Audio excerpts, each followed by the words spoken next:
I remember more than I have an appetite when I lost my hunger, my need to eat now.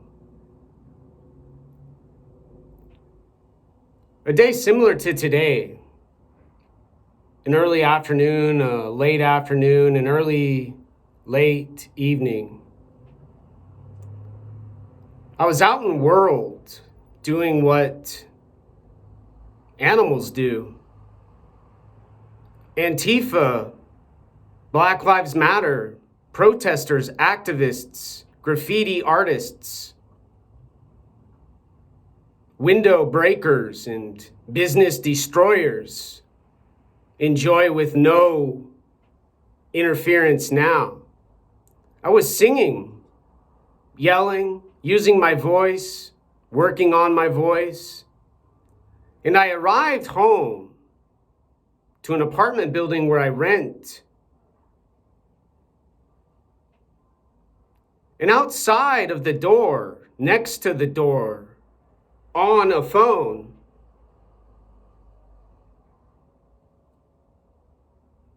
a man who always observes and watches and listens and hears, who has said to my neighbor over there, he will fuck her up.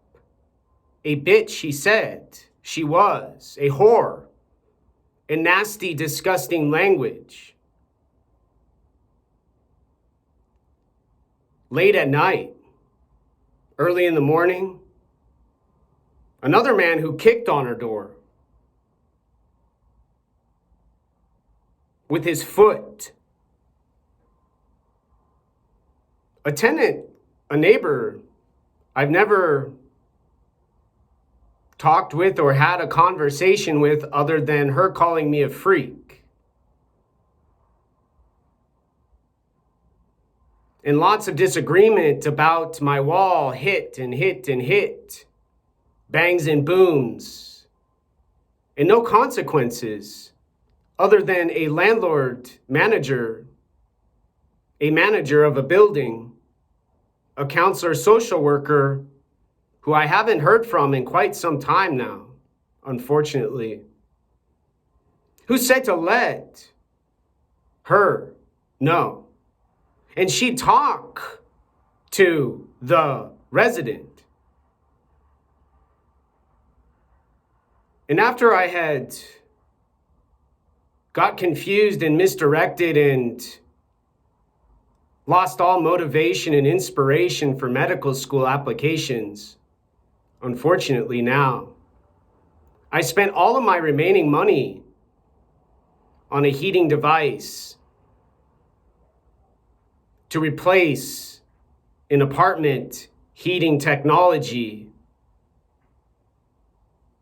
making a problem for them next door now. And when I arrived home to the building where I live now, where I have my apartment now, he started grumbling and mumbling, talking alone, said some words, and then attacked, and attacked, and attacked. And I nearly fell off the building steps, avoiding his disgusting, tobacco smoky hands. A staff member in a glass office behind him stared back blankly at me when I was trying to explain, I'm in distress, the man's attacking. A bully wants blood. She stared back with a blank, cold face, never said a word, never called anyone to help. And the man who attacks, a bully who kicks and says those disgusting words to a woman, to a human. Does what he wants. Has veteran friends, he says, and wants guns. He said, another day when I was petting Mao, for a brief moment, having a pause from his dominance, his posture, and his rotting, crooked, nasty, disgusting, vile teeth, smiling, glaring.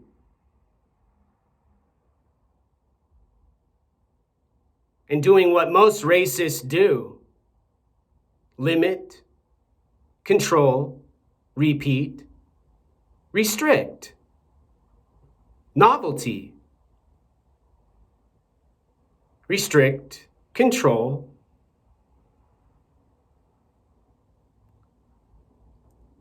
I remember he used to carry his can of beer around, raise it up, smoke, click his Zippo lighter. And now I always have to be aware. His guns might have arrived this February now. His pocket where he fake attacked me and didn't succeed assaulting me could involve more. And there could be less to defend.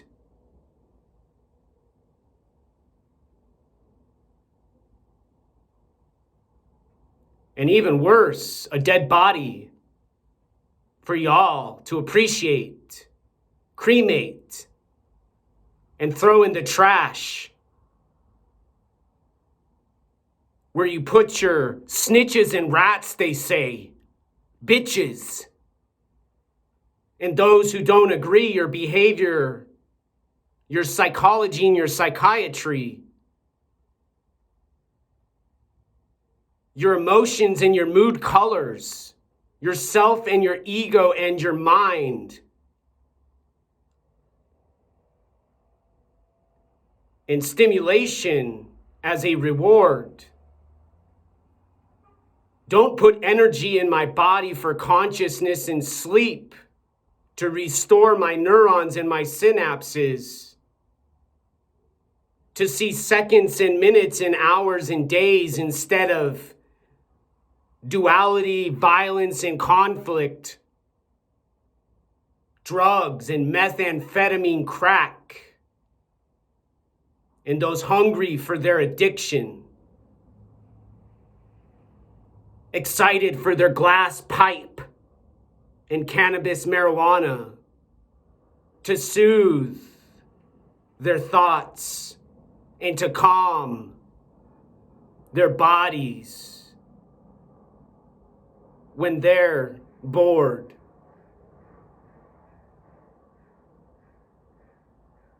And have fear about what they hear. Passively listening and intentionally hearing what causes them in their meth binge, in their crack habit, to need some fentanyl and some heroin for them to rest their weary bones and their frail, sagging skin falling off their skull. Now,